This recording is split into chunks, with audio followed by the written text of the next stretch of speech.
Yes, people, welcome back to BBK Sports. Good morning, good afternoon, good night, wherever you are watching from. It is not Friday. Your eyes are not deceiving you, but it's Monday morning, and I'm here with my stream partner in crime, the Waffle Down, because we have to, as we promised, reflect on and dissect the Arsenal transfer window. Um, Mixed emotions about it, but it Very, wasn't very. the worst window, but not sure it was quite a goosebump type window. But big up to my brother, the Waffle Down. Big up to the chat. What you saying to me, bro? Big up, man. Yeah, just going into subscribe mode on my channel. Gotcha. But yeah, man. I thought we had to have this discussion, man, because there's things that need to be discussed. Just before I landed on here, I was just looking at some of the older videos that we were on when we were discussing like the transfer and stuff like that, and the vibes were hella different back then. You know, the emotions and everything were hella different. Gary was chilled. Do you know what I'm saying? Yeah, I had my background with where is our striker. There was even a point where I think you said about patience or something like that. Like, don't tell me to be patient, And yeah, man, but we're here. We're here now. The transfer window is closed. So I think today's a very good day, to discuss the actual transfers, and not just our club as well. We can reflect on other clubs as well, because some other clubs have had issues as well. We can get into all of that. Yeah, so brother, so I did a video yesterday with my predictions and all this stuff. But then when you go into when you full your StreamYard up with the megabytes, right, and you have to delete. Yeah. I don't know why I clicked delete on YouTube as well, and the video just poof. So I hate that, man. yes. Yeah. I was clicking around, fatigue. I guess my eyes were tired, and I recorded the video and I deleted it. So this is actually good that I'm revisiting as I get to think about more stuff that I may have missed out based on my predictions. And now that we know whose squad is what, we have more information to I've got a good list though. I've got like the list of every transfer that's gone. So if we need to reflect. Yeah, so let's start in house. Let's start with the family, right? Let's start with the Arsenal family of we knew what we needed, or we felt like we knew what we needed. Of course, we needed a striker, we needed a creative man, needed some depth. We have addressed most of it, but some of us still think we left ourselves short on that left wing based on the draws that we witnessed on, but not just on Sunday at Anfield. Like, we've seen this for many years is why we've been calling for an upgrade. But as far as the numbers go, because when you just put it in black and white and say I give it a 6 out of 7, a 6 out of 10, a 5 out of 10, it kind of doesn't leave room for any nuance in actual discussions. So we just go through it by position, and we'll say, okay, satisfied, could do more, not happy at all, right? So if we start with our gunmen, we're happy with our gunmen, yeah. What, Gyökeres?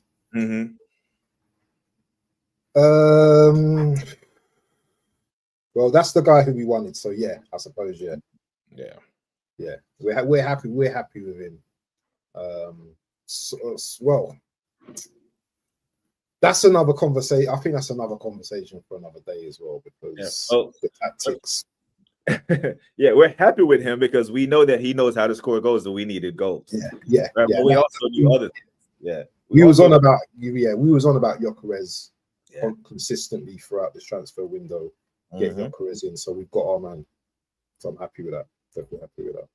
Yeah, but we were also saying that we get Gyökeres, we have to get someone who can get him the ball, and and Berta did that. Berta did his piece and got him someone who can get the ball. Obviously, it would be a whole different conversation getting into the tactics on why the guy who was charged with getting him the ball wasn't on the pitch with him when the 3 points was there for us to be had. Right, it was 82 minutes, 0-0. We were there, right? We didn't get it, but it goes without saying, I'm over the moon that Eze is in the squad. Whether or not the manager chooses to use him or not is a whole different conversation. But good with Eze. Or was Eze enough in the creative spark, or you think we needed another midfielder? No. I think the thing with me is that I think we still needed more. Eze wasn't enough for me. He wasn't enough, and considering the position that he's playing in, I've never believed this left wing hype. He's not a left winger. Did you see that thing he done the other day on the touchline where So he of went course. past? He Yeah, went back to, yeah, he brother, that's just pure skill. I'm better than you. I Watch. know, but I don't want to see him. I don't want to see him on the touchline like that. I want to see him drifting inside, and but that's a conversation for another day. Yeah, this is good. This is good. Eze, good addition, but could we have done more in midfield? Maybe, possibly. I don't know what your thoughts are about that. Because what happens if Rice gets injured now? Yeah, we've got Norgard. Yeah, Now, so you know, I Norgard was is not top tier, is he?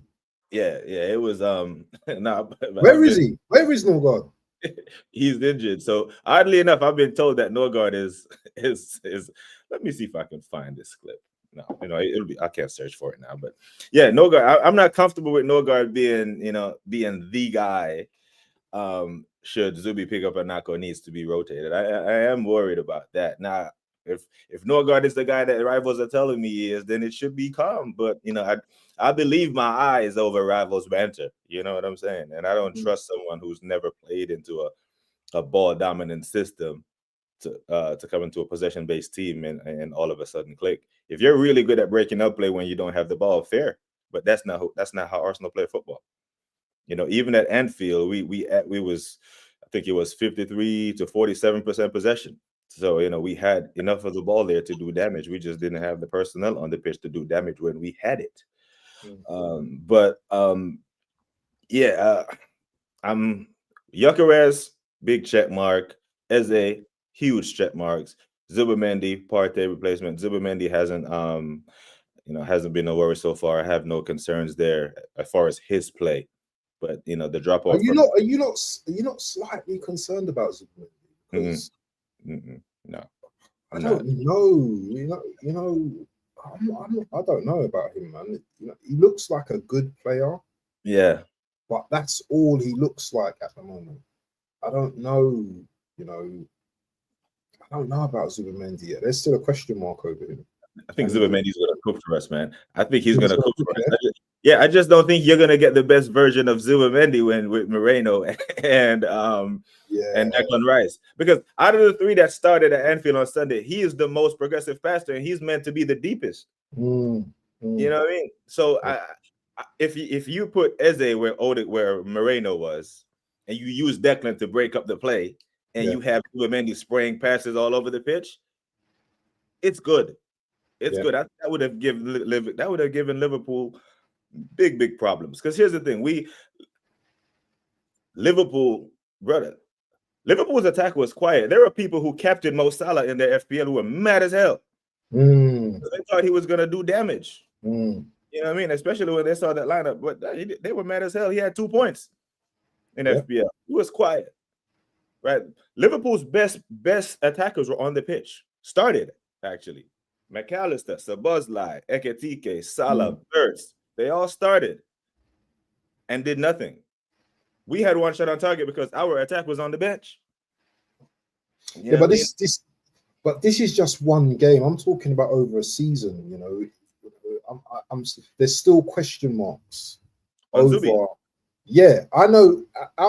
If I look at Zubimendi and I look at Gyökeres,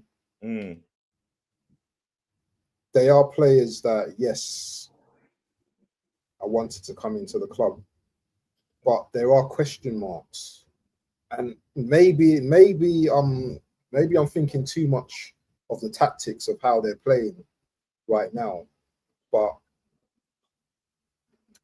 I want to see more from Zubimendi. Just put it that way, because it's not just about Zubimendi spraying passes. Yeah, it's what he does off the ball, and when we're under pressure. You know, how is he able to handle the pressure? And what I've seen actually him off the ball, I've actually liked. All right, he gave away the free kick for the goal the other day, but for a short man, he puts himself about, because I thought he'd be a bit lightweight, but he's shown already that he's capable and he can handle the physicality of the Premier League, and obviously he's good on the ball as well. But Yeah. it's a small it's only a small what did you call it? A small sample size. Yeah, sample size of what we've seen. We know what he can do. So I want to see more of that. And is Liverpool an actual? Is this where we can put the measure? Because yes, that's the benchmark. Yeah, that's the litmus. Yes. Even when when we didn't start our best midfield. Yeah. You think so? Players play. Like even Mascara came on against that quality attack and held his own, right? So if Mascara came on against if Mascara started against Leeds and 5-0 clean sheet, people would have said, nah, it's just Leeds. And you're at home anyway.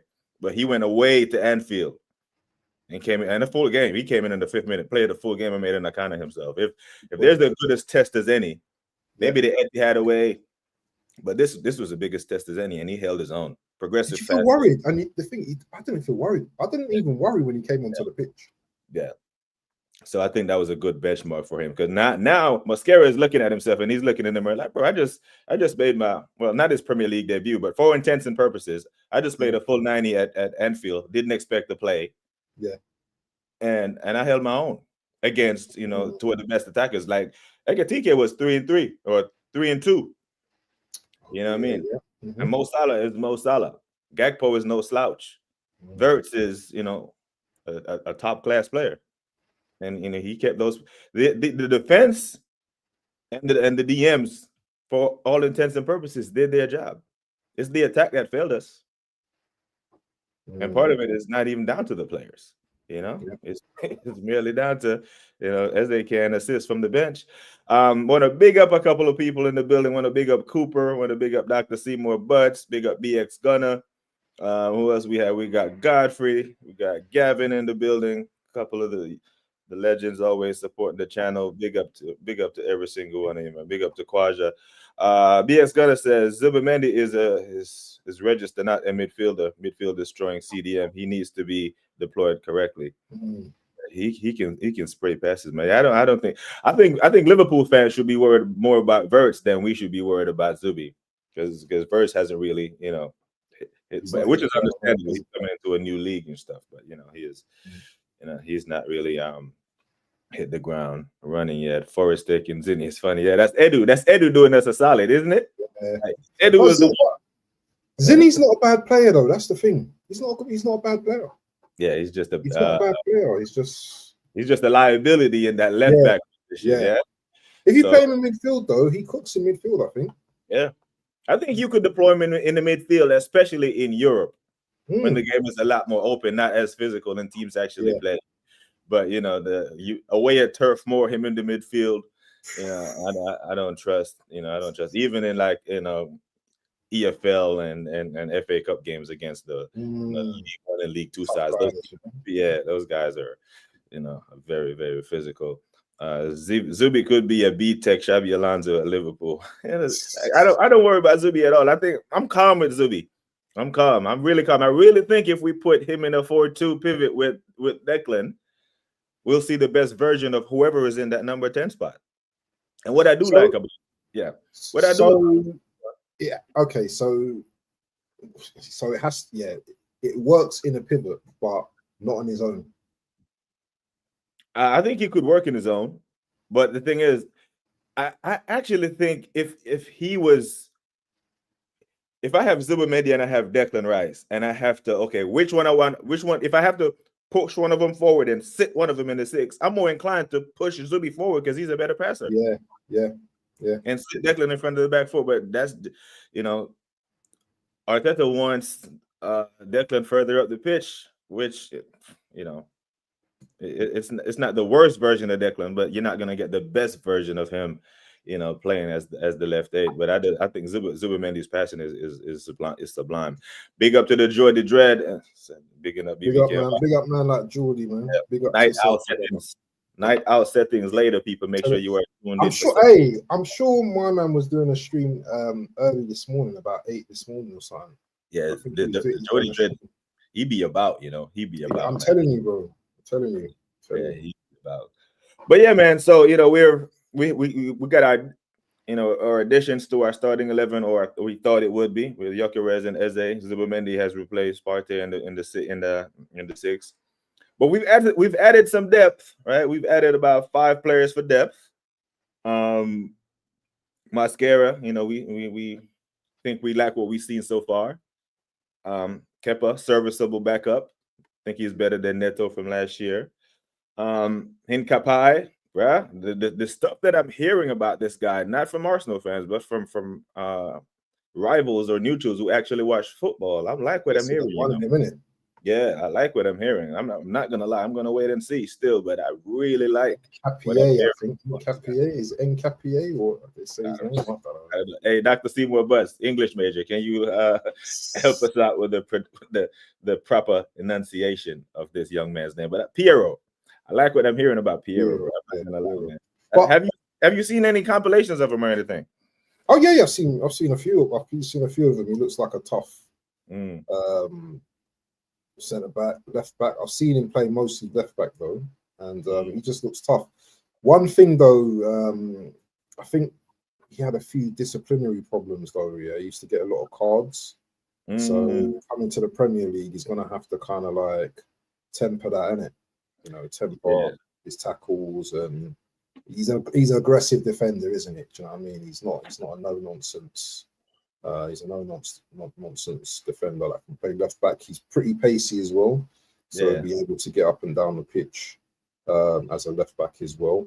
Depending on how Arteta deploys him as well, because does he invert at Bayer Leverkusen? I don't know. These are loads of questions, but anyone that we bring in can look terrible in Arteta's system. That's true. If you look at it, they, some obviously the players that play in it, they're used to the system, but new players coming in, obviously Mosquera, he's adapted well at the centre back position. Kepa, obviously he's a backup, but it'd be interesting to see Hincapie because he's coming in for big money, isn't it? I know it's a loan, but million 50, 55, 45, or how much it is. I heard 45.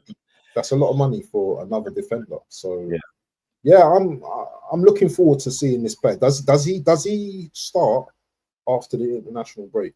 And the questions here is, was he a good addition? We don't know yet because we've not seen him play, but we're putting the trust in.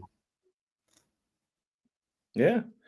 So the disciplinary thing that you talk about, that's that dog in him, right? That's that South American dog. Romero from Tottenham for the Argentina thing, he has it in him. And speaking of the dog in him, ladies and gentlemen, in the 20th minute, you know who it is. Maybach music. You know who it is. I can blow money when I'm shopping. That ain't no money.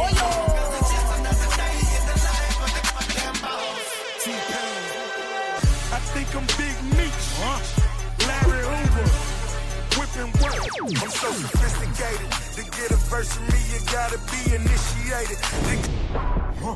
I'm burning purple flowers. It's burning my chest. I bury the most cash and burning the rest.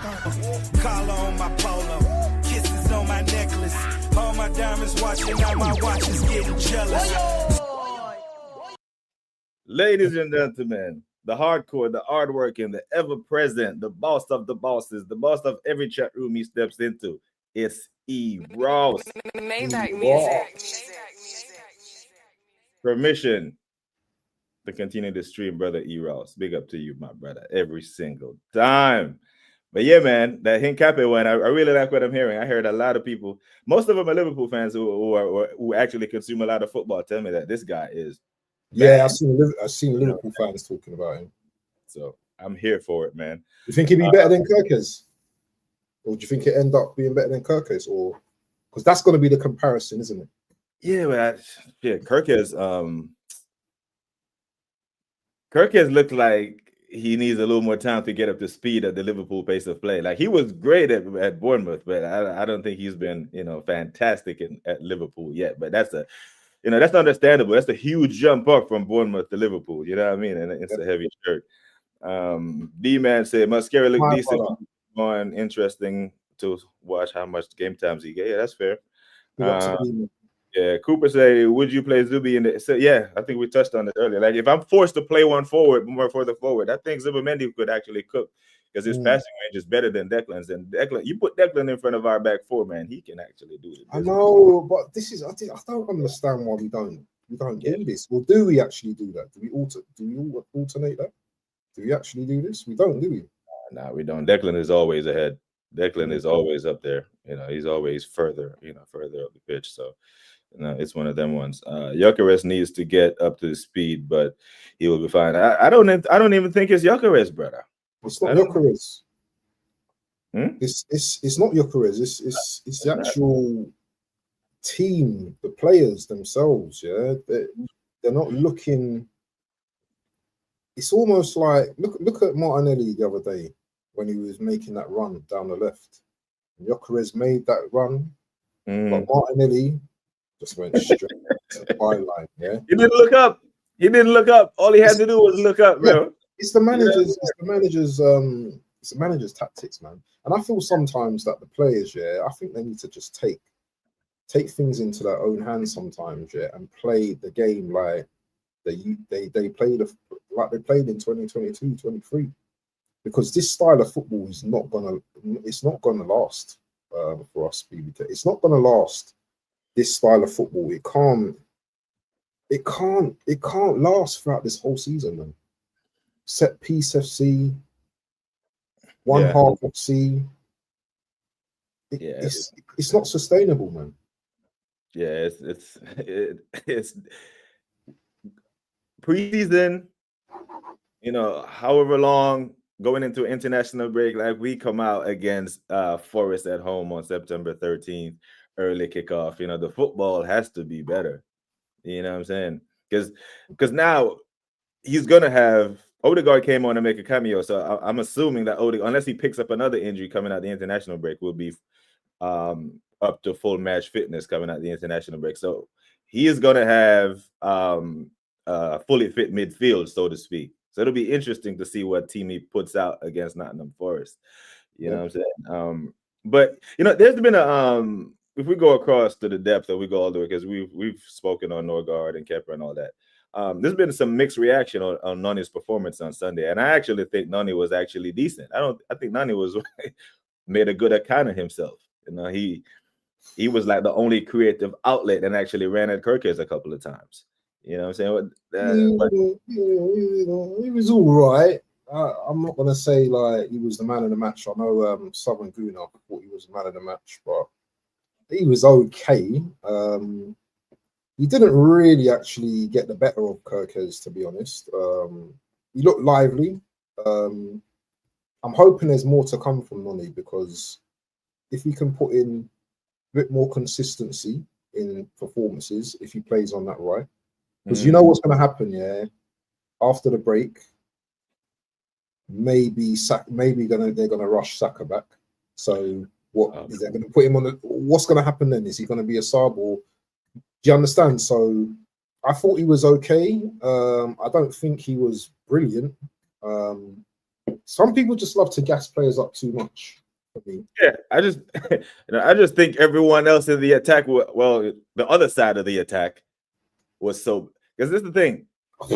If it was Nani Madueke, because even Matt pointed it out to you, Waffle Don. Even Matt pointed out when you were running that clip of Martinelli running down with his head down and Gyökeres making the run. Even Matt was like, look at the bottom of the screen. Nani Madueke is showing him to pass the ball with his hand. Yep. So if that was Nani with the ball at his feet running towards the goal and Gyökeres is making that run, he's playing him through, because Nani actually runs with his head up. Like you're supposed to as a footballer. But Nani sometimes as well, is he can be greedy as well, He can like, I like that shit. Yeah, he can be quite selfish with the ball as well. So listen, I'm not gonna like cuss him out or anything, but it was all right. It was all right. I don't think he was the best player on the pitch for the Arsenal team, but he done all right. And I suppose we need to talk about him as the depth coming into the team. If we're looking at, see, now my bias kicks in because I didn't want Madueke. I did think he was a good player, but I didn't want him. Is it a good signing though? And for the price?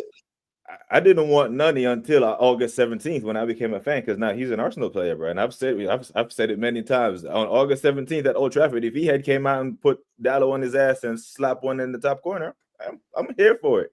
You know, I want him to do well. I even said to Rashid the other day, I want, when Saka gets back, I want him to be uncomfortable coming back into the squad, because that would have meant that Nani has played well. And this is what, go on. Sorry. And that's the thing. We were never going to bring in someone that is better than Saka, was we? We were never going to bring in a player who's a backup to Saka that's as good as him. On the left, I don't think he's been that great from what we've seen, and you showed us the stats. That's one of the videos I watched as well, where you showed the stats. We brought the stats on on the left. Yeah, but you want a player like that to be able to play both sides, not just one side, because if it plays out, you know what I mean? We've got Martinelli again, or maybe Trossard. Maybe Trossard's the better deal, but imagine if both of those two players are out, then we're back to money again. Or maybe Eze as well. Eze would be first choice as well. But I think there's more to come from Madueke. Yeah, I'm not gonna rule him out. I think there's more to his game, and I think there's more that he can learn. I don't think he's like a Martinelli that's... Is Martinelli finished? Just a question to the chat. Is Martinelli actually finished as a footballer at Arsenal? Is he too far gone now? Because with Madueke, I still think that he can get better, if you understand what I mean. I think he can be trained to get better, but it has to have the right coaching, you know. I don't think he can. I don't think he's finished per se. I just think he's peaked. I think he's peaked. I think there's that 2022, 2023 How old is he now? Is it 24? Yeah, he's 24. So he's still fairly young, isn't he? Well, for an attacker at 24, because we knew that he's mature. Yeah, we knew Eddie wasn't it. Like if you're a center back when you're 28, you're like, okay, center back. Now you know you've experienced, you've seen any and every type of striker. At 24, we knew Eddie wasn't it at 22, 23, 24. We didn't sell Eddie until he was 25. Yeah, you know, but what I see Martinelli abs, I see bad fundamentals. They're very difficult to correct. It's bad. That's why you get kids when they're young and you teach them the fundamentals very, very young. You shouldn't have to tell a footballer at 24 to hold his head up. You know, and I'm hearing Gavin Neville in the commentary be like, if he looks up, like, this is what I'm saying. Like, coaches used to make me run laps. If I look down, you can't see your teammates. And you can see Gyökeres, he made that. It was a perfect run. The space was there, 4-on-4. Play the ball. Then this is where Gyökeres eats. And he didn't eat. He didn't look up. Would you say, okay, so pace, no question, he's got pace, yeah? His pace is scary. Ball control, it's okay. You think his ball control is decent? For a Brazilian winger, and that's the thing, the levels, right? Maybe I'm just an old man, right? The levels that he doesn't do anything that resembles a Brazilian winger. None of it. You know, when I look at Estevao, I say, okay, he's 17 or whatever, but that's a Brazilian. When I look at Sevilla, you can see it, innit? You can see the movement, the drop in the shoulder, the twisting. Yes, they do Brazilian winger things. Martinelli doesn't. You know, the touch is something. Why doesn't he do that? Poor fundamentals. Poor. His fundamentals are very, very poor. Now, obviously, the kid works hard and he does all the other stuff, but that's not what we need from you. You know, that's not what we need. We need, if that's the case, he'll be a great wing back somewhere else, right? He'll be a fantastic left wing back where he gives you all that defensive stuff and blistering pace going forward. But in a But the 4-3-3 argument, system, it's not good. the argument is though, is he actually a winger though? That's another argument. Mm-mm. Is he actually a winger? Mm-mm. Will he be best as a striker, as a centre forward? Yeah, he possibly could work there. Because as a striker, you don't have to drop your shoulder and get anyone. You feed off service, right? But when you're the winger, you're meant to get by your man and create chances for your striker. And he doesn't do that. He doesn't do that at a high enough level on a consistent basis. And I think at 24, what we see just how good he's going to get. And I think we've already seen, we've seen. The outgoings, obviously yesterday, the shocker was, Zinni going we knew Kivior was going to go. We knew Reese was going to go on another one, but I didn't see the Zinchenko one. Did you see? Nope. Yeah. Nope. So I did not see that coming from anywhere. And I'm happy it's happened as well, because the guy needs to be playing football, man, instead of writing books and memos and thrillers and horrors and talking about his wages and how, I think this is a good move for him. As I said, I ain't got nothing against him. He's a very good footballer in my opinion. Obviously I've spoken on him many a times. Defensively, he's not great, but going forward, he'd be an asset for Nottingham Forest. So yeah, I wish him all the best. I wish him all the best. So yeah, Zinni out. Yeah, I think that. And this is okay. So this is what I'm saying. Yeah, if Edu was here now, yeah, I think Zinchenko will be here, chilling. I don't think he'd be going out on loan. He'd be here chilling. So when we reflect and we look at the windows, because it's not just about the players coming in, it's also about what Berta's done with players going out. And I think for him to go on deadline day, amazing, because no one saw it. Remember, Taron, yeah? We didn't see that one coming. It's true though. We can say that the same for the outs as well, isn't it? Yeah, that's true. That's true. I know there's questions, man. Yeah, big up to the chat. Like I see the questions. I'm starring a lot of them because we'll come back to a lot of the questions. Oh man, move away from. No, but he deletes them, so you better get to them quick before he deletes them, man. Nah, they'll stay in the StreamYard chat. Yeah, okay. They'll stay in the StreamYard chat still. But big up the assembled though every time. Big up to the assembled, man. Big up to Seymour Butts and all the legends in the chat. So so we got 1, 2, 3, 4. We lost 8 players and we've signed 8 players, right? So Sambi went as well. Yeah, Sambi was not good, but Sambi hasn't kicked the ball for 3 years, right? Sambi went on loan to Luton, Sevilla, and Crystal Palace. So I don't even know how, Sambi and Nuno. So yeah, 10 players, but we signed 8 players, 2 quality additions to our starting 11 in Eze and Gyökeres. Thomas Partey was phenomenal last year.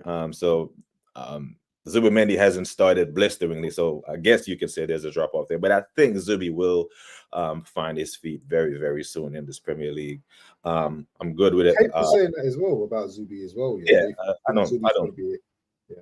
I don't have any worries about Zubi, man. I think Zubi will be just fine. But to the question, Fabregas level? Hell no. Nah, bro. Like Fabregas was doing stuff that Zubi's not doing now as a teenager. Yeah. You know what I'm saying? Like for me, right, the young players in the Premier League, it's been Wayne Rooney, Fabregas, and then there's a whole lot of space for everybody else in between them two. So Anfield arrested. Do you think Kolomouani at Spurs is a good player for FBL and a starting striker from PSG? I don't think he'll start right away. I think he's more of a win. Yeah, and it's been Richarlison's been starting ahead of Solanke. Yes, Richarlison's the one who because Richarlison he's more than just a striker, isn't he? He works hard. He bloody wrestles with everyone as well. He's our Gyökeres version, isn't it? He's the Gyökeres version over there, and he scores a couple of good decent goals as well. That's the thing with him. He's a different type of player. Yeah. So the thing with Richarlison, Anfield the Red, is that he will start out strong, but then he'll have a dip in form for a long stretch. then Solanke will come in, and then you won't see Richarlison for the rest of the season. Tired of this asshole manager. Back to see what make it put the in time for this club when this idiot is consistently doing fuckery, like leaving all the attackers on the bench. Let me ask you a question. I've got to ask you a quick question. Yeah, if we had won on Saturday a stinky 1-0 or Sunday a stinky 1-0, yeah, what would your feeling be like right now towards the manager? Because I know my feelings is still the same. But how would your feelings be? I just wanted to just get a little gist. My feeling would have been we got away with one. That's what it would have been, because my entire prediction was based on Eze starting.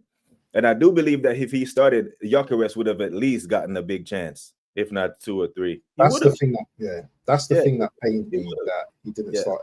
And the other thing that pained me, sorry to cut you, the other thing that pained me as well is that when he brought on Odegaard and Eze together, he had to get his boy in, isn't it? Yeah, had to. It was a controlled substitution. Yes, very controlled. Yeah, he was very controlled. What's the point of that? You know, my days. Yeah. Big up to the assembled. Question: does it actually matter who plays where in the system? It's too defensive. It's ridiculous and obligatory lies in the press conference. Bored with stiff with his nonsense, in my opinion. Nothing again. I'm shocked that no one pressed him on why Eze did not start. You know, because in your infinite wisdom, when you're coming up with the team plan and you sit down with your coaches, did no one ask him in the press conference? I don't think so. But I'm more annoyed that none of his I don't know if they did or not, but if they didn't, shame on them to think that, Mikhail, that do you really think that playing Moreno in a creative capacity when you have a fully fit Eze at your disposal is the best way to unlock Liverpool? So this makes me believe that he was playing for a draw, and it almost worked. It almost worked because it worked for 82 minutes. He was 7-8 minutes away from shithousing a 0-0. The strategy was go there, play for a draw until the 70th minute, then chuck on Eze and try to get a win. But if you don't win, don't lose. That's what he was. There was no intent from us. It was cowardly, right? And here's the thing. Do you think that Enzo Maresca would have went to Liverpool and played that cowardly and not play any of his right? You know, I don't even think my man at Tottenham would have done that. Because we seen man go to City last week and take the game to City 2-0. Yeah, most teams that go to Liverpool, unless they're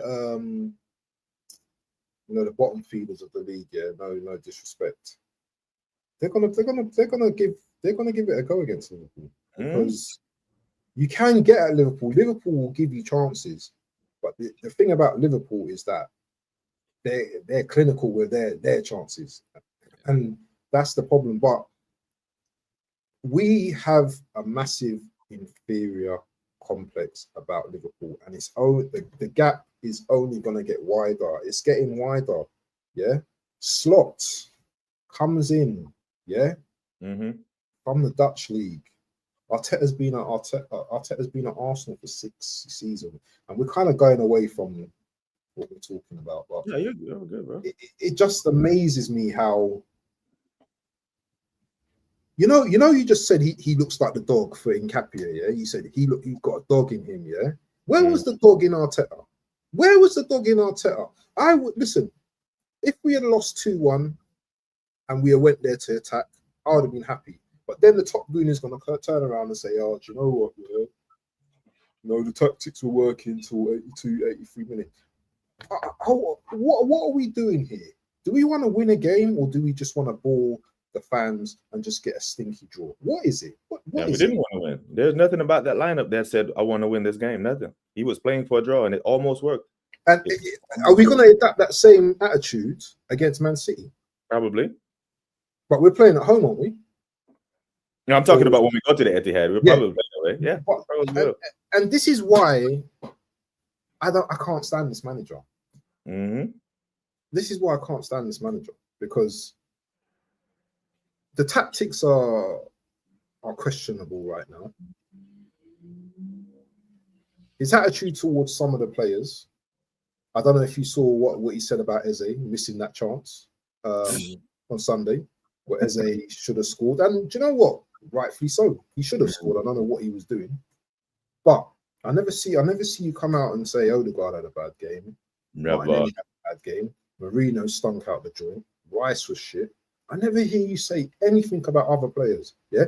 What did he say about the game on Sunday?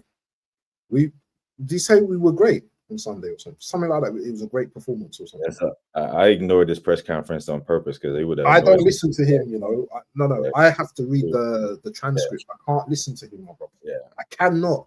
I can't. I don't even want to look at his face. It winds me up, man.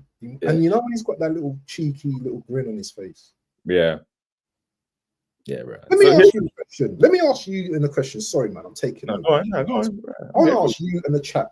Yeah, is Arteta bigger than Arsenal? Fuck no. Like Pep, I've been on here many times saying Pep is the only manager that's bigger than the club that he manages. This is why it's so confusing that this manager get the protection that he gets.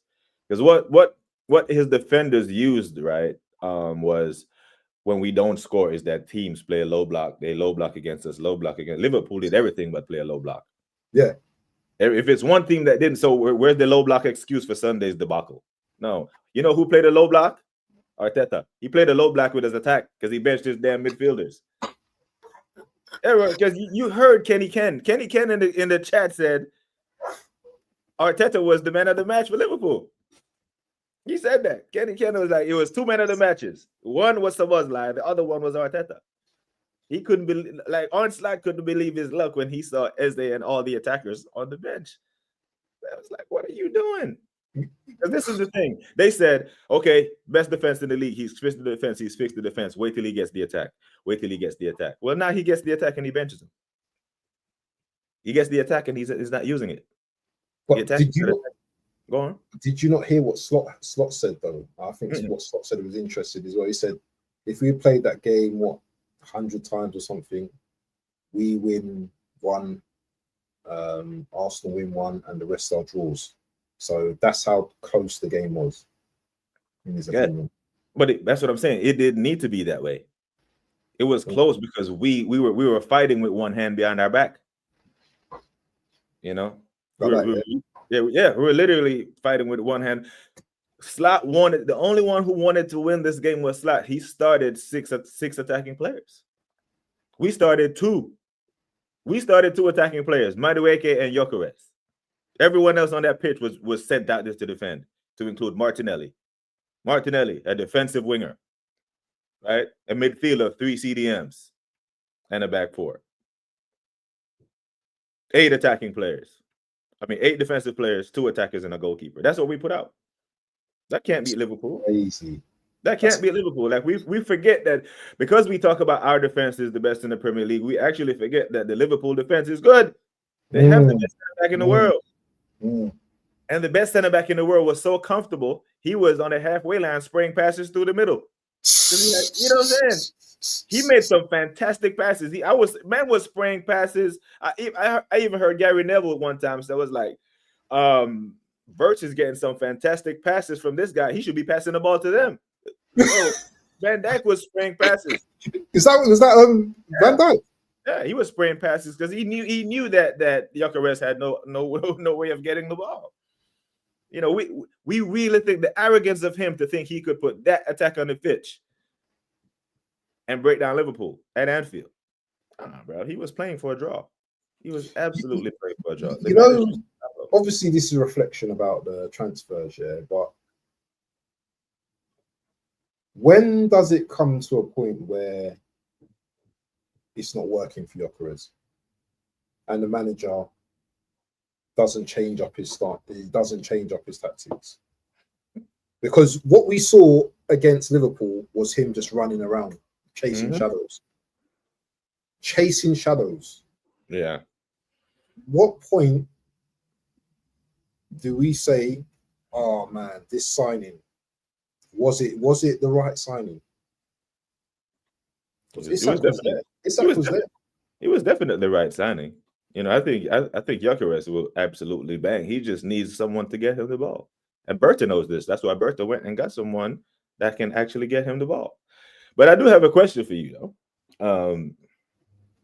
What match week? You know, like, because did you watch any of the AFTV interviews? Because I see man coming around already, man. That we're fully Arteta in and shit, saying Arteta is my guy. Already saying it's not working, man. Like Stricto.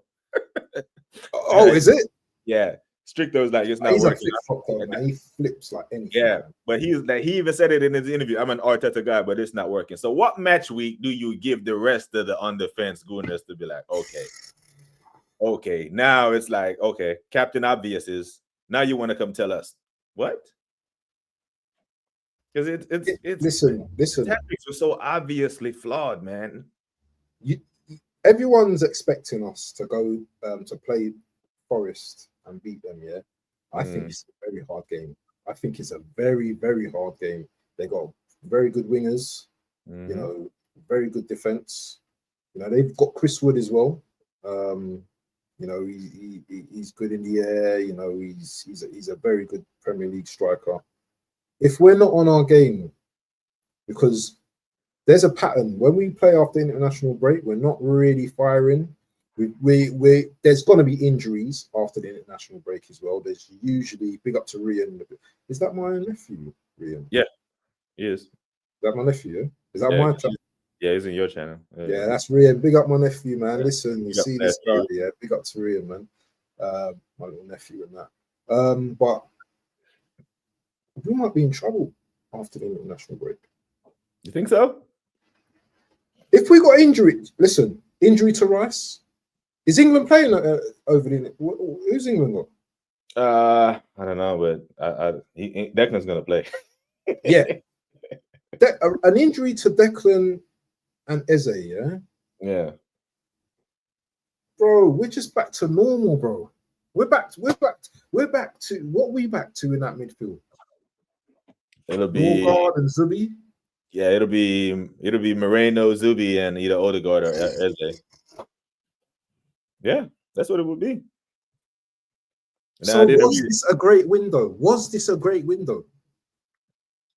You know, it's a 6 for me, and that's because it's always been a 6 for me. I've not changed from a 6. Yeah, I've not changed from a 6.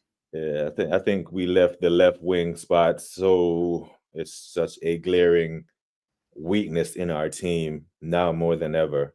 You know that normally professional footballers, even former professional footballers, are reluctant to call out other professional footballers, but Gary Neville was going in on Martinelli, bro. He was going in. Yeah, he was. I wish I had my little notepad. I could have put down a little checkmate each time he called him poor. I think I would have got up to at least 5 or 6 times. He was going in on it because this has to end. Now, there is no way Arteta can be this genius and he's looking at Martinelli and saying, I want more of that. It can't, bro. It cannot continue. It is absolutely a madness. I was so frustrated at that line. I've never been more frustrated at a lineup, even though it almost worked for what he was trying to do, because he was 8 minutes away from his stinker, because he wanted a draw. No one can tell me differently. That was this. I want a draw. I want to keep another clean sheet going into the international break. We haven't conceded. Rah, rah. I'm the best. No. Because you've said it yourself before that you think that he's actually trying to market himself as a great defensive coach. Not a great coach, but a great defensive coach.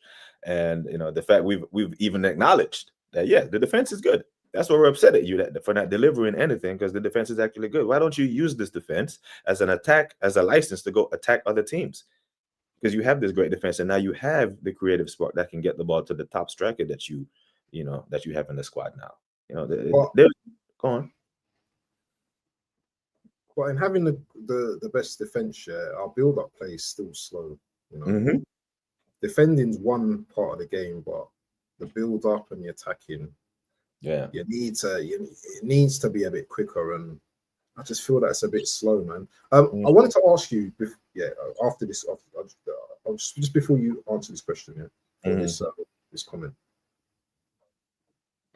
Now, I need to question Berta on this. Did Berta do the right thing with giving Trossard that pay rise, and us keeping him? Yeah, it did make a whole lot. It doesn't pass the sense test, does it? It doesn't pass the sense test. Like, why? That's why. We're not going to sell him. Yeah, it does. It doesn't. I don't know. I don't know what that is. That might have been some like Isaac and Wissa talking about they had agreements with the club. Maybe this was some handshake, hush money, or something. But that from a business football club to player doesn't make a whole lot of sense. I'm sorry. Yeah, I agree with Dr. Seymour, but no manager is going to Anfield and playing like that. You have to take the game to these men. Big up to Mr. Batter. So would you take Oliver Glasner at Arsenal? Yes. Yeah. Yes. Did you see that this man just lost as they went to Villa Park and punched them up 3-0? Easy. Yeah. Did you see this man come out yesterday and say, if you sell Gay, I'm off. Yeah, I am leaving. Yeah. This is the type of manager we need at our club, yeah? If he's not getting in signings, I'm off, yeah? This is the type of guy we need at our club, yeah? Someone who's not going to bottle, someone that's just going to just speak up, yeah? Yeah. This is what we need. Yeah. Man says Arsenal has enough defenders to play a 3-at-the-back system that guys can play. But here's the thing, Mr. Barrett. Excuse me. I think Oliver Glasner is tactically astute enough to come to Arsenal. And you know what? I can bring my 3-at-the-back system over here, or I can just adapt and play the 4. He seems like a coach that could be adaptable. So big him up. Big up to Normski. Big up Normski. Hey, I don't see this brother, you know. I don't see this brother, but big up to him. You want to see him? You can catch him on the bruised banana. Catch him on the bruised banana. Yeah. Oh, Shane's thing, yeah? Yeah, catch him on Shane. Yeah. Eagle Raid, big up to Eagle. Rated your channel. I was about to say, who the hell rated it? Big up to Eagle, my driller. Yeah, big up to Eagle. Just rated Waffle Don's channel, people. Big up Eagle, man. I don't know if the Eagle followers are gonna like what I gotta say.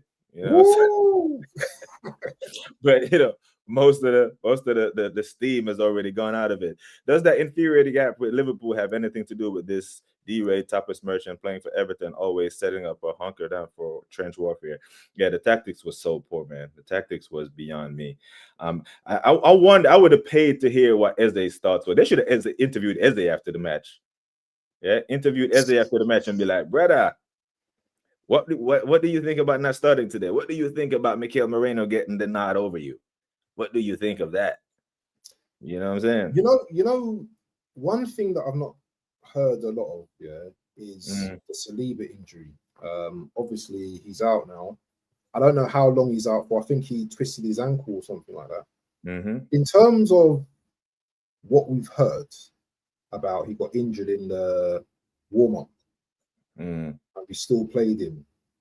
Do you think that could have been avoided and we could just like, you know what, you're not playing today. I know you're one of the, but and this is what I mean, yeah. Obviously, as a manager, you have to make, serious decisions, yeah. I think as a top manager, that decision was easy to make, especially when Mosquera came in and he done such a magnificent job. You should have confidence that, you know what, because if we were playing next week, this would have been a problem. This would have been a big problem with Saliba being out. So why didn't he just make that decision and say, listen, you say you're okay to start, but no, you're not playing. I don't care if it's Man United, I don't care if it's Barcelona. Yeah, we've got to manage games and our players a bit better than that. Yeah, it has to be. That's 100% on the manager. You have to protect players from themselves. Of course, the players are going to want to play. Because here's what you did now. This is what I don't understand what he does, right? He takes risks with players and their well-being. Because you're risking one of the best center backs in the world, playing them on an ankle that he just told you. You take the power away from him. You're the manager. You have to manage this. It's part of management. So he's willing to risk the players' health and well-being, but he's not willing to risk anything during the game and actually attacking Liverpool. So he takes risk in the wrong areas. In all the wrong areas, he takes risks. You know what I'm saying? Definitely. But it's a mad one. Big up to Johnny Boy. Said Arteta always throws attackers under the bus. Pepe, Alba, bring up the thing, man. Bring up the super chat, man. Want you? I didn't bring it up. No. Oh Jesus! Man paying his Here we go, finest man. Big up euros. No, see when I hover over it and it brings up the words in it, I thought it would have came up on. I don't get Johnny many. boy. Big up Johnny Unleash my attackers. That's what I'm saying. He doesn't take the risk to unleash the attackers, but he takes the risk in playing Saliba, who just told him I rolled my damn ankle. Takes risk with the players, won't take a risk in the game. Cowardly, man. Like someone actually sent me this during the game. They were like, So you smell that? What's that? I smell pussy. I said, I smell pussy. Is that you, Wait. This is a afternoon show, my G. You know what I mean? Parental guidance. It's only 4:30 over here. My young nephew's watching this, so your nephew. Oh man, I'm sorry. Tone it down. Yeah, but this is what I get, man. This is what I that was the United fan that sent me that. A United fan? Yeah, United fan. One of them Grimsby merchants, you know. Did you hear about Grimsby? How they played an ineligible? They played an ineligible player. I think they signed him. No. Yeah, they signed him just after 12:01 or something when it's supposed to be 12 p.m. deadline or something like that. And like United fans are crying. They say they want to. Do you know what I mean? Are they going to get a forfeit? I know that. I think they're going to get a fine, but United are shameless, you know. They probably want the game played again and all that, but I would love it. I would love it in Kevin Keegan's voice, yeah. If it was played again, I would love it if Grimsby beat them again. That would just be that. Listen, I'll tell Mr. Jamal from Side TV. I'll just tell him to give up his channel. Just hand it over to me. Just yeah, but so last week I had a Liverpool fan on before on Friday, and I was going through it about who's going to be the favorites in this, and I pressed them on 3 areas, right? And I was trying to gaslight me as you show, and I said, who has the better manager?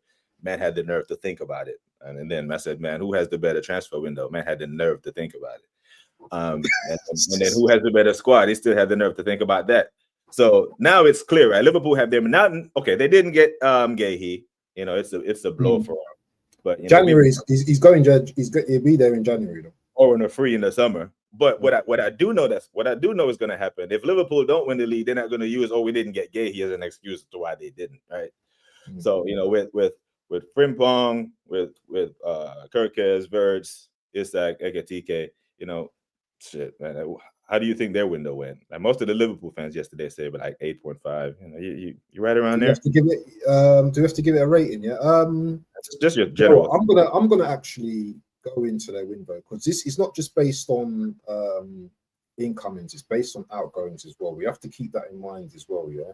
I've got a massive list here. Yeah. Let me just bring up Liverpool. Hold on. I just went to the Premier League, and I'm gonna reel through a list. Because they've made some good outgoings as well. People forget, that they've not just spent a load of money. They've also, bro, they sold Ben Doak for like $30 million. Ben Doak, exactly. Okay, so they've brought in Marmadashvili. Trent's gone. Frimpong's come in. Kelleher's gone. Mm-hmm. I'll read out the people that. Do you know what I mean? I know. I don't know who Armin Pesci is. They've loaned out a few players. They brought in Wirtz, Harvey Davis. They've loaned him out. Kirkes, Kwanzaa's gone. Ekatike in. Luis Diaz out. Tyler Morton out. And these little players that I'm saying, they've got a little bit of money for them. Nunes out. They brought in Giovanni Leone, that centre back. I can't remember who he plays for. Shimikas has gone on loan. Ishak is coming, and Elliott as well. So they've made a few decent additions in the transfer window, and everyone seems to like glaze Liverpool, But do you know what? It's not even a glaze thing. It's like they have actually done well. And the thing is, last season they only bought Chiesa in. This season they've brought in quality. Kirkes, Ekatike, Isak, Frimpong. Am I missing someone else? That's it. And Those that are that's the only guy that defender as well. So they've had a great window. Gehi probably in January as well. I'm not going to say it's a 10 out of 10 window because I don't feel no team deserves a 10. But it's a very strong window. So, you know, every player they've brought in, yeah. Every player they've brought in, yeah. Does Hincapie start for Arsenal? Think about it. Yeah. I have to think about it. Even so, I rate Gyökeres highly, so I'm thinking about it. It says he's a quality player. So I'll answer it like this: if we didn't get Gyökeres, I would have been calm with Ekitike. The thing about Ekitike, yeah, is his hold-up play and his link-up play is brilliant. I think he settles. I think that type of player would have been excellent for Arsenal. So yes, he starts for Arsenal. Frimpong, I don't think he starts ahead of Timber. If we're just comparing the teams, yeah, Isak, don't even need to even discuss that. Who's the other player that I've not mentioned? Who's the other player? Wirtz. Wirtz definitely starts for Arsenal as well. So all those players they brought in start for Arsenal. So you know what? They've had a great window. They've had a brilliant window. So it's all about those players just adapting to the Premier League. Some of those players they know play in the Premier League, but they've had a great window. So I don't even want to talk about them, man, because you know what? Starts over Eze. Huh? You think Wirtz starts over Eze? Say it. Say what in Arsenal? At Arsenal. Yeah. Because if why you asked me that question live on, you could have asked me in the group chat, man. You could have asked me. That's what I'm saying. I don't. If Oliver Glasner, someone asked us earlier if Oliver Glasner would take Oliver Glasner. I'm like, yeah. And I don't think if Oliver Glasner takes over Arsenal, he starts Wirtz over Eze. You know, because Eze listen, Crystal Palace Eze, but then again, we could go back to. Do you know what? I don't think that's a great comparison because Wirtz hasn't played in the Premier League. But then again, no Ekitike, innit? He can start, innit, for Arsenal. Yeah. Part of my rant the other day when I'm sitting there ranting why Eze didn't start, I'm like, I have a hard time naming a team that Eze doesn't start in. So how is he in our team and not starting when we have no creativity? That's why my head was gone. And I'm running through the list like, what team in the Premier League doesn't Eze start for? Maybe Liverpool. I said at the time because I couldn't think straight. Hair's on fire. But he starts in most teams. We have him in our team and we're not starting him. You know what I'm saying? That's only one game though. That's only one game. We can't like. But it was a big game. It was a big game. It came early, but it was a massive, massive game, right? If next year's schedule come out, we get Tottenham away the first game. It's the first game of the season, but it's a big game. You know, you see how the fans reacted to a preseason loss to them, man. Yeah, you know what I'm saying. So it was a big game. This was the benchmark away at the Premier League champions, and the manager did not give us a fair chance. And I know that that's in the mind of the players. Like, brother, why didn't the gaffer set us up properly? He didn't give them the best chance to win. And as the leader, that's your responsibility. It's my job, right? CW4 Chambers, I have to make sure that everyone who works for me have the right training, the right tools they need to do their job. If they don't, that's on me. Now, if I give them all the tools, I send them to all the schools and get all the training, and then I give them the task and they fail, part of it is still on me. But I did my part in getting them the tools and the training they need. He did not set the team up properly. He didn't. And I don't think he's been asked enough questions on that. I really don't. I still have ducked the question. I've still ducked the question. I have not answered. I've not answered it. Yeah. And the Toronto Gooner says Glasner is what you call a manager with some cojones. Yeah, man. Say, yo, if you do this to me, I'm walking. Yeah. So when Glasner comes into our team or comes to Arsenal, say he was the manager of Arsenal. Bro, he has the cojones to be like, Martinelli, find yourself another club. Kai Havertz, you're not my guy. Odegaard, sit down. Oh, Eze is better than you. You know what I'm saying? He doesn't have any emotional attachment to these players. But Wirtz cooks for us as well, though, bro. Come on, let's not play games here. Wirtz cooks for us, doesn't he? Yeah, but I'm saying like when we say so here's the thing. Manchester United fans love Roy Keane. We love Patrick Vieira. I'm not trading Patrick Vieira for nobody, even if they were better than nobody. Yeah. So what I think Eze can do for us is what I think Verts can do for Liverpool. So I'm good with Eze. So if Eze is our starting 10 and someone say, would you take Verts? No. Why not? It's not because I don't think he's a good player, because we have this guy. You know what I'm saying? So that's you answered it for me. That's fine. Yeah. You can move on. Yeah, I think he reluctantly subbed in Eze. Yeah, and that's the thing, that the reluctance was right next to him. Odegaard. It was like, yeah, because if he throws on Eze when we need a goal or we need to win, then the question will be asked, why didn't he sub in his captain? Why didn't he put him in? He put in Eze. Then, there was a message behind the sub. But if he puts them both on, no one knows what's his thinking, and they don't ask. So the game is going when Mourinho starts over all this talent. Yeah, madness. Questions. I've left the game with more questions than answers, bro. And I come to you and I ask you this other question. What was Arsenal Football Club doing 3 years ago, right? We were challenging, right? We were playing good football. Yeah. But we were challenging for the Premier League title. Now we're still challenging.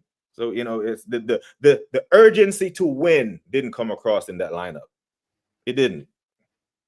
I just felt like it was cowardly. Like even the most calm people were saying, "Bro, this was cowardly. You did not give it a go." Because when did this Arteta defensive structure start? Was it last season? Last season, wasn't it? 23-24. What actually brought that on? Why did we go really into that? Is it because we lost the title that season? Yeah. We conceded 40-something goals the year before. Yeah. But I honestly believe that's not the reason why we lost the title that year. We lost the title that year because we dropped 4 points to Southampton, right? We drew 1-1 at South, and they got relegated that year, and then let these men come to the Emirates and score 3 goals. When Liverpool was doing their title run-in with City, that man ain't dropping 3 goals at home to a relegation fodder. Ramsdale was doing some idiot business as well, isn't he? He's doing some stripping, doing the same what our keeper is doing right now. So it's we did a madness that season. We lost to West Ham home and away. West Ham, Southampton. Yeah. We lost to West Ham away when we were up 2-0, and then we lost 1-0 away at Forest. Yep. So it wasn't the defense. That was a 1-0, a suicide back pass from Odegaard. I remember all these things. So I don't know how he took that and turned it into let's go defensive. I'm more inclined to believe that, okay, maybe it was burnout. Right, the guys, they started so strong, had 50 points from 19 games, blitzing everyone. Maybe it was burnout, but it wasn't a defensive lapse for me. This comment here from Reams. This is the comment of the day, and this I've always thought about this. Yeah. Ever since Etihad 10 men, he's scared to play. I've always believed this. When we drew that game 2-2 last year, for me, was really we're never gonna have that mentality to beat. Obviously, we beat them, we stacked them at home and stuff like that. But going away to these teams, we still have crappy records against the likes of Liverpool. No, which 10 men though? Is it the 5-0 10 men or the 2-2 10 men? Oh wow, 5-0? I can't remember that. Yeah, we lost 5-0. Remember when Xhaka went there and 2-footed Ferran Torres and we got slapped 5-0? Is it that? My memory, I got a real bad memory about that. No, I'm having a hard time because that's the thing. That 5-0, Trossard gets sent off in the first half, and for 45 minutes we had Man City passing side to side. Yeah. So that was a good draw. Like if we drew the Anfield 2-2 like that, and it was the very wasn't a good draw. That wasn't a good draw. It was, bro. It was the last kick of the game. It was the last. No. It was the last kick of the game. But the reason why it's not a good draw is because we should have won that game in the end. Remember, Saliba was putting up his hands like, or was it Gabriel putting his hands like we won the game, and it was on that corner. Who lost the ball? Saka lost the ball or something like that. Yeah, I don't even remember who lost the ball. And whoever shot, whatever, got a deflection and it went in. No, that was a terrible game to lose. Yes, we played well with the last 10 men, but you know what? And this is my problem. We needed to see out games, and you're not seeing a pattern. No, but the thing is, I would rather draw like that than lose the way we did on Sunday. because we took the game to Man City. That's how we went up 2-1. We never took the game to Liverpool at no point. So you rather concede a goal in the final seconds and get 1 point than 3 points? Because we were in control up until that second. Yeah, there was 30 seconds of the game. Yeah, 30 seconds. Off of a set piece and the ball ping-ponging around the box, anything can happen, is what I'm saying. But we got a point away at Man City with 10 men playing 45. Anyone else with 45 men, playing 45 minutes against that Man City team is getting slapped 3, 4, 5. Yeah. Right. We left there with a point, but we went to Anfield with 11 men and played like we had 9.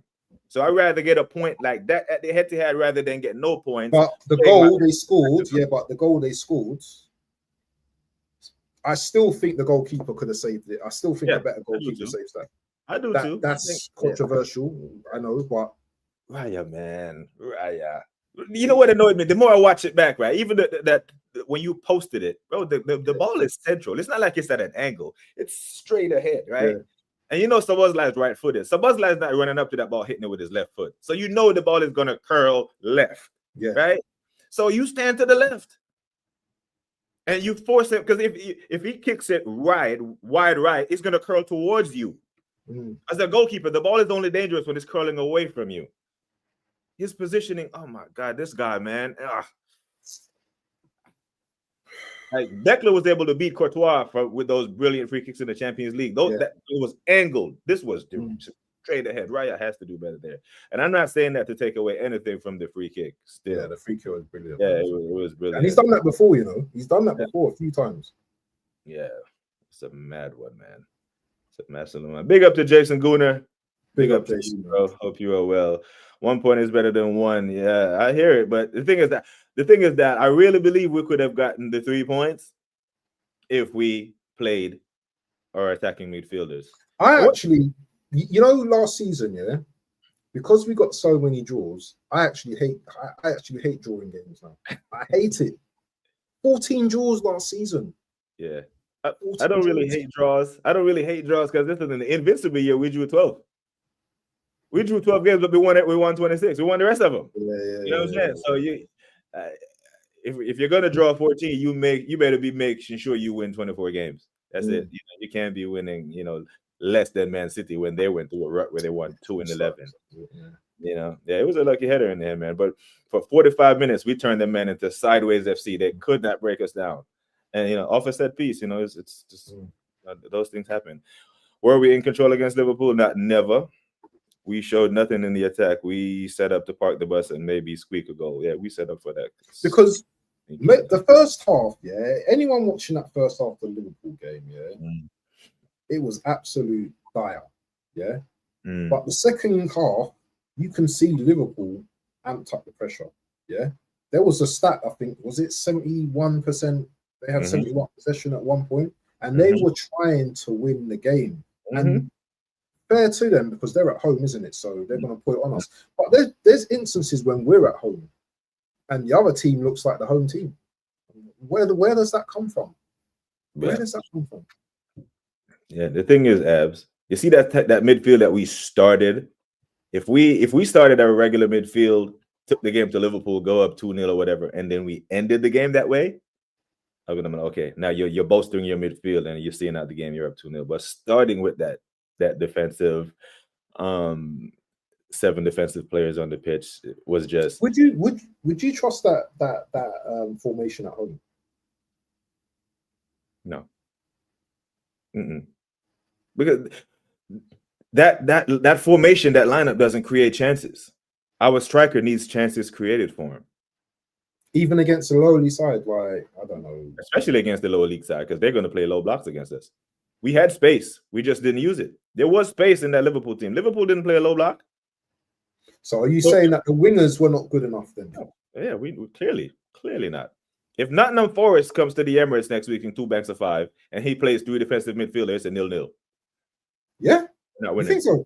Yeah, we couldn't break down an open Liverpool team. Come on, man. Brother. Low blocks are our problem. A low block, you need a Eze, you need a Dauman or Ethan to drop his shoulder and break down a low block. Liverpool did not play a defensive game. Liverpool have really good defenders, but they didn't play a defensive game against us. They had more of the ball. Like you said, there was a point in the game, 71% to 29% possession. And then Eze comes on the pitch for 20 minutes, but it was really 10 because 10 out of those 20 minutes, Liverpool had the ball. So if Forest can go into a defensive posture, they're going to give us problems. Let's not forget, they drew 0-0 with us last year. You know, we beat them at the Emirates 3-0, but at their ground, it was 0-0. They know how to set up defensively good. Yeah, I remember that game. You know? Yeah. Big up to Normski. Said after the 23 season, we went to a more conservative in 2024, trying to conserve energy as we ran out. Yeah, it was burnout. Yeah, I completely agree. It was burnout. It was not a PTSD hangover from conceding goals. It was burnout. And then, Saliba got hurt, and then Rob Holding was just, Rob Holding. Where's Rob Holding at now? Oh, yeah, he's over here in the MLS. Couldn't get a kick at Palace. And we rate Glasner's talent ID. And Glasner saw him for 2 games and was like, nah, brother, you're not it. You're not it. Big up to the assembly. So Olga Guna, a draw just says we don't lose, but we're not good enough to grind out the 2 points lost, in my opinion. So, and that's the thing for me. With that City 2-2 loss, we've actually played for a win and ended up with a draw. This game against Liverpool, we played for a draw and ended up with a loss. And that's what happens. The picture of Eze one year in MLS on the bench was sad to see. Yeah, that's the picture you got up on the weapons available, but kept them in storage. No idea why. Yeah, I wish they could, if them boys could get up and sub themselves into the game, they would have. They would have, but they can't because, they have to get clearance from the manager. I would have loved to seen Eze warm up in the first half. Hey, 35 minutes on the clock. We have space here. Eze, go warm up. You about to go cook these men. For me, T,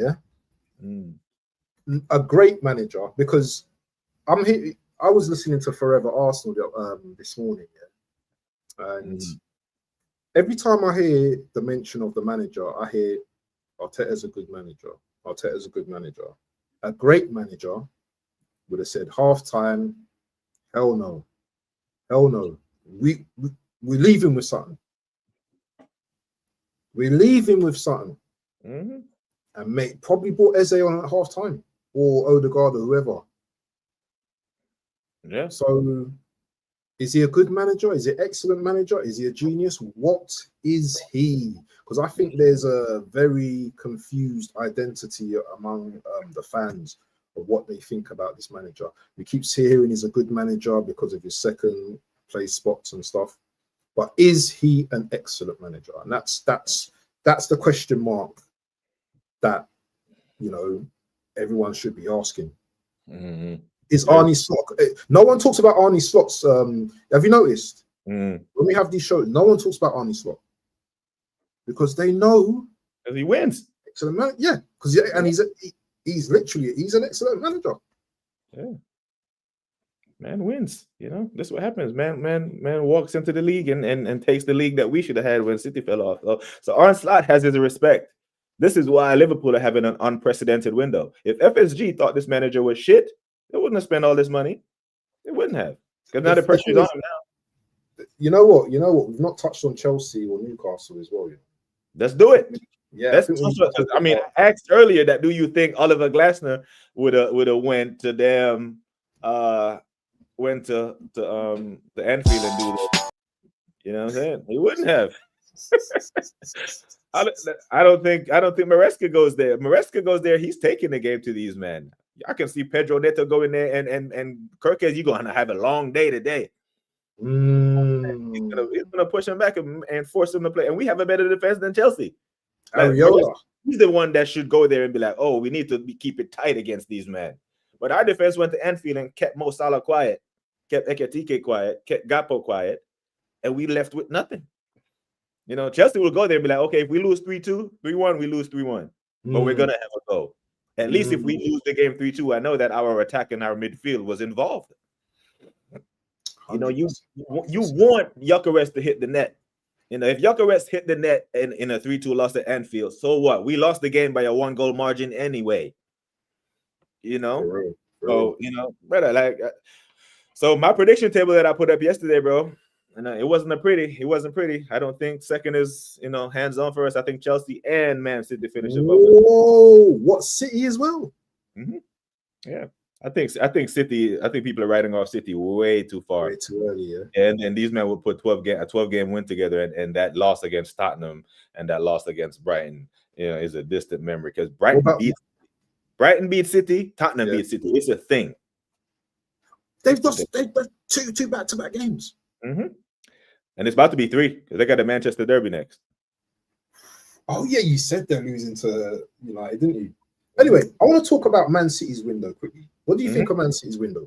So I've got some of the players up here. Man City wasn't great. You don't think so? I think they had a better January window because in January is when they brought in Marmouche and Nico Gonzalez, and then but hold on, BBK. I got to pull you up on something. Yeah, cool, man. Reindeers. You were raving about Reindeers. Yeah. I've not heard his name out your mouth for give it time. Last 2 games. Give it time. He wasn't great. He was not great, but Rodri started they started the first game together. Him and Rodri started the first game together. Okay.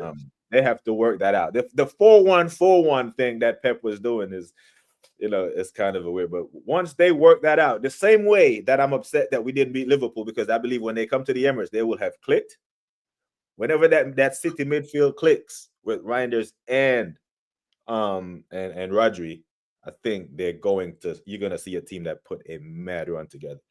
And that's what you need. Like, bro, if you look at the table right now, the Manchester United are above City and they're over the moon about it. They're like, oh shit, we're above City. Yeah, jumping about, celebrating. And it's only 3 games played. So give us 9 more games and City go 8-1 and United go 2 draw 1 and lose 4. Then all of a sudden the gap is wide again. Yeah. Do you think? Yeah. Sorry. Go on. Do you think that City are having the same kind of crisis? I wouldn't say it's crisis of Arsenal, but the same kind of Cherky's come in. I think he's got injured as well. I think he's out for a couple of months. Mm-hmm. Do you think Pep's having that same kind of well, I'm overthinking. I've got too many players. I know they brought in Nori as well. I think he picked up an injury as well. They've got that Naipan. Grealish went out the door. They brought in Donnarumma as well, and Trafford as well. 2 goalkeepers that's probably going to be fighting. Bettinelli, I don't know where he plays or anything like that. So they brought in some players, but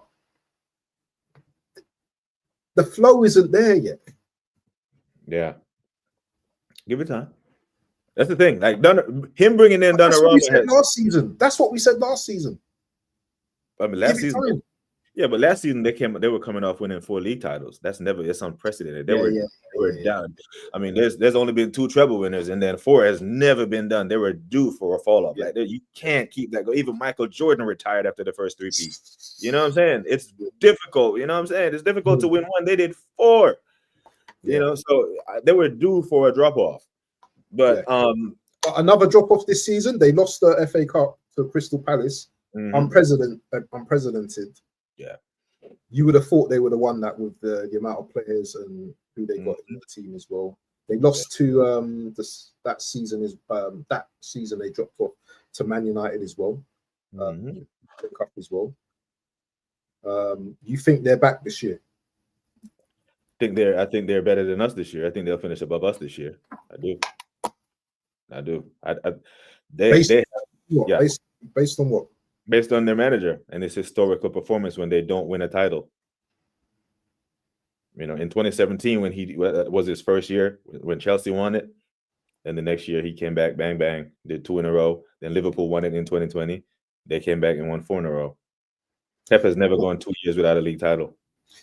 You know why I think it's going to be more difficult for Pep? And I respect Pep and everything, but you've got the likes of Chelsea now. Very good team. Yes, you can question us, but we're still going to be in and around. So Chelsea, Liverpool, Arsenal. Do you know what? I'm gonna throw Spurs into the mix as well. I'm gonna throw Spurs into the mix as well because on their day, they're likely to upset anyone. They can upset anyone on the day as well. I'm probably missing another team out as well. As Newcastle. Newcastle as well. Very good team, you know, strong team. It's not easy to go to what they call what's their ground called again? Oh, St. James Park. Sorry, yeah, St. James Park. It's not easy to go there. So I don't think it's gonna be as easy for City because remember as well, the respect isn't there. You know, I don't think the respect is there. Like, look at Brighton, the way they fist up Man City. You know, Spurs as well. Obviously, Spurs fist them up all the time as well. I just don't think that the respect is going to be there. I can't see it, my brother. I cannot see it. Unless Haaland's going to be the saver-ho and he's going to save them and just score bare goals again. Because where's their goals coming from? Where are their goals coming from? Things not scoring. De Bruyne, who they've lost, you know, Marmoush, he's a good player. I'm expecting him to score whatever.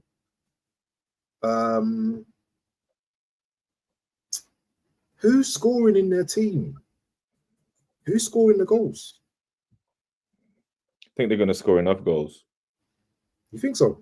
When you're quiet like this, I know. I mean, you know, bro. So what it is for me is they have a manager who sits at the GOAT table of managers. Yeah, of course.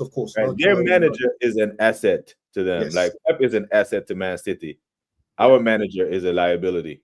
Yeah, but they're questioning their manager, you know. Yeah. I'm not comparing both managers, but the City fans are now questioning their manager. Really? Has he got that same motivation? Really? That man needs to go sit down. Because if Pep leave their club, they become completely irrelevant, brother. That man needs to say, if they're questioning Pep, they need to go sit down. Because like if Pep leaves Man City right now, what big name manager you suspect will go there? They would have to go do some deep digging. I had this conversation with someone. Yeah. I asked this question, and someone said company. Leave Bayern and go to City to compete with Liverpool and Klopp. That's his team. He's got a team now. His team is Bayern Munich, where he can walk the league. He can walk the league for the next 4 or 5 years and build himself up a massive CV. Right? Now, you don't leave this version of Bayern Munich when the rest of the Bundesliga is trash. Dortmund are nowhere near you. Leverkusen just fired their coach because they don't have. So he can be a 5-time champion and crack a trophy. And he can do a Champions League. But if he loses Kane, then it might be a different story. You think? If he loses Kane, Bayern Munich will splash the cash at. I can see him splashing the cash at Hincapie or something. Yeah, I can say, okay, you don't play second fiddle to Isak. Come here. He's played in Germany. And you've heard it here first, people, from BBK Sports. So if that move happens, £100 super chat, $100 super chat, make it happen, yeah. And this will be clipped. Yeah, and that's big up to Normski, because this is a great point. City, they typically start slow. City don't normally start 10 for 10 and 30 points. They typically start slow, and in March, all of a sudden, they win 13 games. Bam. You know, and everyone else is tired and falling off. But the only thing about City, man, for me, look at likes of Foden. Foden's not the same player, bro. Yeah, I don't know what happened there. Their wingers, Joku, not Joku. Is it Joku? Doku, Jeremy? Yeah, he's not firing. Savinho's not firing. You know, Haaland is the only guy that got that scoring their goals. And that troubles me because they used to have goals from all different areas. Is Ryan Deers going to score the goals? If Haaland is, who's going to score the goals if Haaland isn't scoring? That's my question mark right now. That's a fair challenge. Obviously, Rodri gives them more balance now, where they can actually attack now, because obviously against, I'll say, the lower teams, they're gonna slap them up in it. Do you know what I'm saying? Yeah. But that's a fair challenge, man. I don't know, man. What are you saying about Newcastle as well, in terms of like their transfers as well? Because obviously they lost Isak. We know the whole debacle of what happened there and stuff like that. But what do you think about their transfers that they've made? Because they were rejecting FC for a minute, weren't they?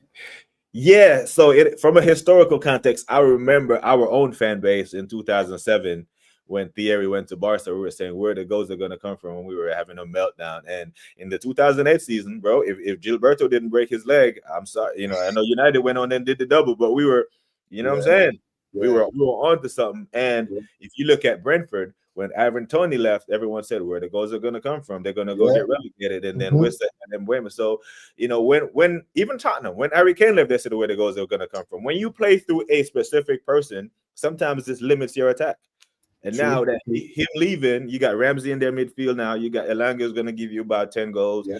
Gordon might, so they're going to be fine. They quietly, had a decent window, and they're. What do you think about this Baltimore? What do you think about him? Is he a decent player? Yeah, he's a decent player. He's not Isaac levels yet, but there's a drop off there. But you can, when you're playing against Newcastle in years past, you know what the formula is. You key in on Isaac, and you try to. Now you have a more fluid. Attackers now they have to play. Everyone's going to get a touch now. When they got a great midfield still. Yeah, Tottenham had to play through Harry Kane. We played through TT. So it's. I think Newcastle will be fine, but I do think, I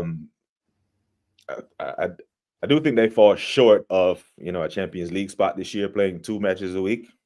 But I think they'll have it. I don't think they're going to be mid-table type, falling off. A striker like Isaac is what you need, bang, to win the Champions League, in a tournament when it's, night moments and nights and shit like that. But over a 38-game Premier League campaign, I think Newcastle will be fine with their replacements by committee. So, I think Newcastle will be fine. What about United in terms of their signings, Cunha and Buemo and Šeško? Yeah. Sean Connery voice. That's my Sean Connery voice. Well, they got less games. They got less games to play now that they're out of the EFL Cup. Even so, they only had 1 game a week prior to that. Now they have even less games to play. Right, so he has a lot of time on the training pitch when everyone else is playing EFL Cup games. They're going to be training. Is that a good thing or is that a bad thing? Depending on how the manager manages the squad. When you got this few games to play and you take a bad loss, kind of like how we took an L going into international break, it's going to sting us for 2 weeks. If we lose a game on Saturday, Tuesday night, we gotta get over it. When them man lose a game on Sunday, how do they react to a loss? Do they, go cry in a corner, or they motivate themselves? But I think from an injury perspective and keeping their squad healthy, it's a good thing. For rhythm and keep the game going, it's a bad thing. They're gonna have to find the right balance with that. But I think in the Premier League, with a brand new front line, they've addressed their goalkeeper issues. I don't know anything about this new goalkeeper, but from the United fans telling me, what they couldn't do was go into the season with them two. They couldn't do that. That would have been complete dereliction. That would have been negligence. That would have been just a complete mess up on the behalf of the board. So they reacted to that. You give a manager a good goalkeeper and a whole new front line. They should. Did you see Martinez?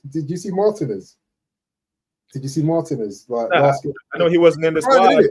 He was crying, because he thought he was going Man United. He's crying and everything, and he's not going anywhere. I don't know. So, what you think of Villa, though? What do you think of Villa and Sancho? That one. Think Unai Emery can get it out of him. Sancho's a funny one, man. He's got the talent, but Sancho would have probably 2-3 good games, maybe go missing again, and then fall out with the manager, and next minute you can't get hold of Sancho. Sancho gets dropped. Yeah, this is just his career, innit? It's not like a Rashford where he just loses form, and Sancho's one of them players, isn't it? It's that it's him, innit? Is he motivated? Does he want to revive his career? And when a player gets that amount of money he gets, it's very difficult to, be motivated as much as it is. But I think it's a good move for him. Maybe get away from, London, obviously in Birmingham now. He can do his trade. So yeah, hopefully it's a good move for him. Same like Grealish as well. I think Grealish will cook more than Sancho though. Yeah, Villa. I mean, Villa winless. Almost at the bottom of the Premier League. Only Wolves are beneath them, haven't scored a goal. Negative goal difference. They let Bailey go. I think they signed RB Elliott as well. I think Liverpool. I don't know. Yeah, they signed him as well on loan as well. Yeah, good I don't signing know as if it's a well. loan or a buy, but I'm like, they could have just. I thought they would have just kept Bailey because I think you have Bailey on one wing, Sancho on other wing. Your attack. Bailey wasn't really doing much, man. I think he's regressed at Villa, man. I think he regressed quite a lot. Yeah, I don't think Emery fancied him. For whatever reason. I just don't think. I don't think Ben, if he fancied him. The Assemble's a question: do you think Arsenal are good enough to win? Yes, yes, the Assembled. I do. Always says yes. He always says yes. I do but we're not good enough to win the title. Though. That's what he will say. We're good enough to win. But not the tax. That's why.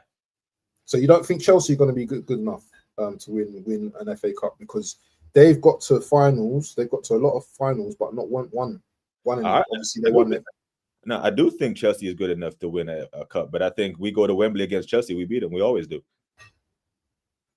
I can think with that. So put me at Wembley in May and February, wherever the EFL Cup final is against Chelsea, and I'm taking Arsenal. They've got Pedro now, though. Pedro can ball out. Yeah, we got Eze, we got Gyökeres. They got Caicedo, they got Enzo. Yeah, we got Zubi, we got Declan. They got Reece. They got Reece is a bench player now, bro. Is he? Yeah, Reece don't even start for Chelsea anymore. They had Reece when we beat them. You know what I'm saying? In a final, the Assemble put this up. But the very next year, in 2020, the very next year, we beat them. We beat them yeah. I like our chances at Wembley. I like our chances. Or give me whoever. Give me that Liverpool team. Give me Chelsea. Give me anyone at Wembley. Get there. And we're up for it. You know what I'm saying? Yeah, so yeah, DG2 said it's good enough to win something. That is the tax man, the tariff. It weighs heavy. But we can win in spite of him because we have a good team, my brother. I would not be on here having the veins pop out of my damn neck every day if I didn't think the team was good enough to win. I got a question for you, yeah? Yeah, go on. Do you see a world where we're not performing? And the likes of Glasner names keeps coming up. What are you going to say about that if that ever happens? I think Berta already has a list of 2-3 names. Serious? Part of his duty. That's part of his job description. Yeah, because Arteta is a genius and a top class manager, right? So let's just say he goes tits up for Hansi Flick and Barcelona swoops it and take Lord Mikel. The club has to move on, or if he quits. So you as the sporting director, you have to. You have to have another striker in case Gyökeres gets an injury or whatever. But he has to. That's part of your job description. He has to have at least 2 names that he has lined up should it go pear-shaped with this manager. So, that's part of his job. And if we trust that he's doing his job, then we should be fine there. And I have no reason to believe that he's not doing his job. He got us Eze and he got us Gyökeres. He got us Hincapie. He got us Mascara. Look at the Assemble's comment. See it. Oh man! Hey, the Assemble. It's 5 o'clock already. It's 5 o'clock. It's 5 o'clock. Hey, the Assemble. Lean in for a little bit. Yeah. Bro, I got to do some work, man. Yeah. Yeah, it's 5 o'clock. Yeah, I gotta go get to work. I gotta go get ready. People, we got 110 of you locked in. You're joking. All of you people who are over and the Waffle Dance channel, make sure you are subscribed, you Egalilites. Subscribe. Make sure you subscribe to the channel so you can diversify your football portfolio. Right? So you can get a different opinion, different takes on things. And big up to every single one of you who checked in. It's always been a pleasure to talk football with you people. Always. Gary, you too. Always and forever. You too, Gary. Lean in for a little bit, Gary. Who's Tavon? Who's Tavon, Gary? It's a typo. It's a typo. Oh, I know. But okay. Seriously, man. Put an R in there, Gary. My name is on the screen. It's an R. Gary, for that typo, that's a $10 fine. Don't let me catch you. Don't let me catch you. That's a good one. But big up to every single one of you, man. 2 minutes to name. The support has been 2 minutes. phenomenal today. Thank you, ladies and gentlemen. Thank you. Big up to Egal for the raid as well. Yeah, maximum respect and manners and respect every time. Let's stay connected, guys. Let's stay connected and build a community one at a time, man. We 100%. Move forward in trying to get close to a trophy this season. Like I always say, people, take care of yourselves and each other. Until next time, we are gone.